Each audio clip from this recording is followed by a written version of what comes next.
We are going to start our discussions on the textbook lessons now. The first lesson from your textbook, Flamingo, is the last lesson, written by a French novelist, Alphonse Daudet.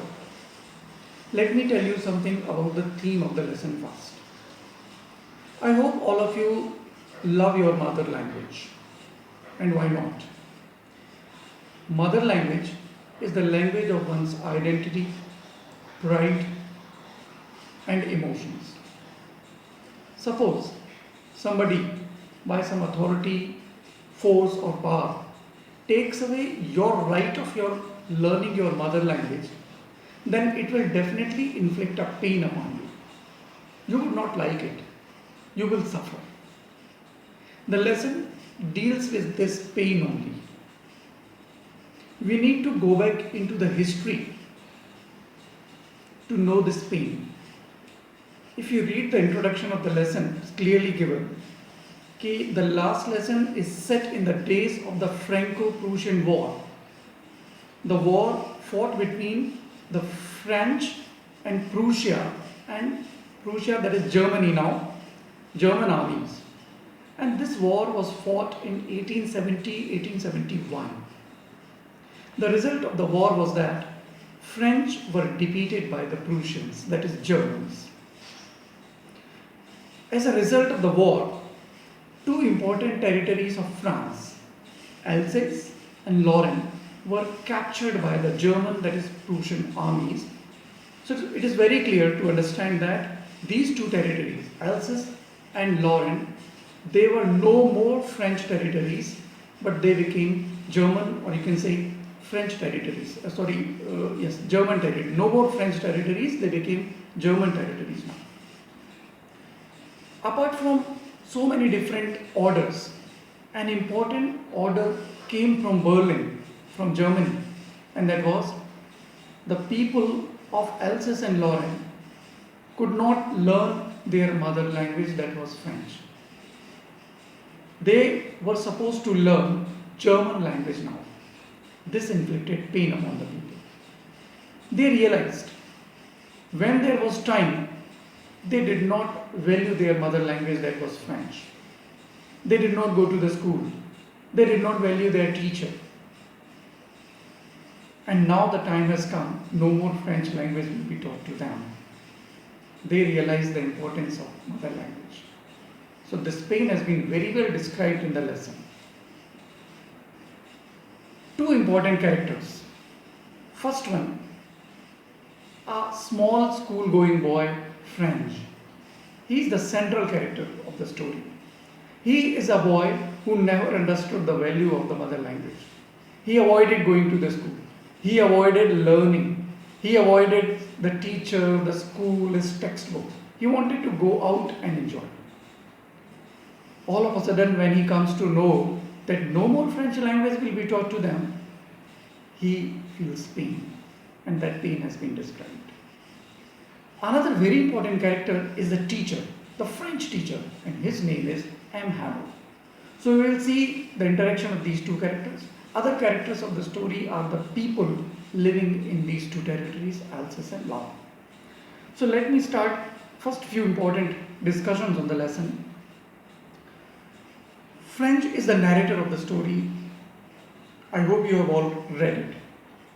The story begins, I started for school very late that morning and was in a great dread of a scolding. Means a great dread means he was in a great fear of scolding. Especially because MML had said that he would question us on the participles. MML had given questions on participles of the French language, and he asked all the students to learn them. That was a kind of an assignment. Student was supposed to learn that, come prepared to the class next morning, and French has not done it. See that? And he did not know the first word about them. He did not, because he has not done it. Now, what are the ideas coming to his mind? For a moment, I thought of running away and spending the day out of doors. So his first idea, not to go to the school at all. And what does he want to do here? See, it was so warm, so bright. See, he wanted to spend the day outside the school. Where? In the woods, in the jungle. What is so what is so special in this jungle? The birds were chirping at the edge of the woods. And in the open field, back of the sawmill, the Prussian soldiers were drilling. So see what we wanted. He wanted to enjoy the musical sound of the birds. He wanted to enjoy the German soldiers. They were drilling. They were parading. So he wanted to watch them and enjoy the day. So many other things, sliding and all those things he wanted to do. See, it was all much more tempting than the rule for participles. See this line. So this spending the day outside the school was much more joyful, much more attractive. Tempting is attractive for him instead of spending the day inside the school. But see the last line of the paragraph. But I had the strength to resist and hurried off to school. Finally, what did he decide? He had the strength to resist. He somehow curtailed his temptation of spending the day outside school, and he decided he should go to the school, and he started running toward the school. Now come to the second paragraph. Now, while running towards the school, he is already late. He is in the habit of going to the school every day late. And once again today he is late. So while going to the school, he passes by the town hall. See, he notices something special by the side of the town hall. When I passed the town hall, there was a crowd in front of the bulletin board. Outside the town hall, there was a bulletin board, means the notice board.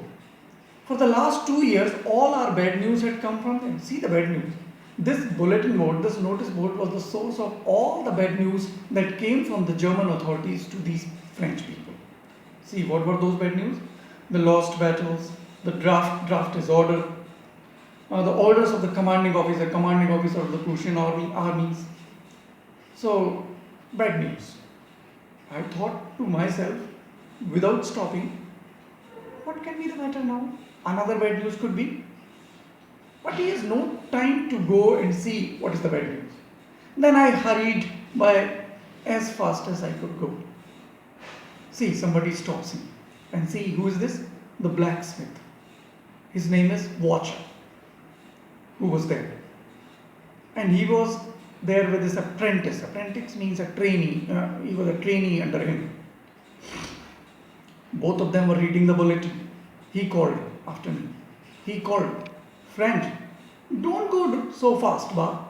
You'll get to your school in plenty of time. He's saying, why are you running? There is a lot of time. You can very well reach to the school. Why are you running? Actually, this is a retort. This is a remark. This Watcher knows French goes to the school every day very late. And he's passing a comment on him that there is a plenty of time. So it is the statement of Watcher is ironical. He wants to remind him, as usual, every day, you are once again late. French had understood. I thought he was making fun of me. Yes, Watcher was making fun of him. And reached Emmel's little garden, all out of breath. Finally, he reaches the school, all out of breath means he was breathing heavily, he was tired. Now, the scene at the school.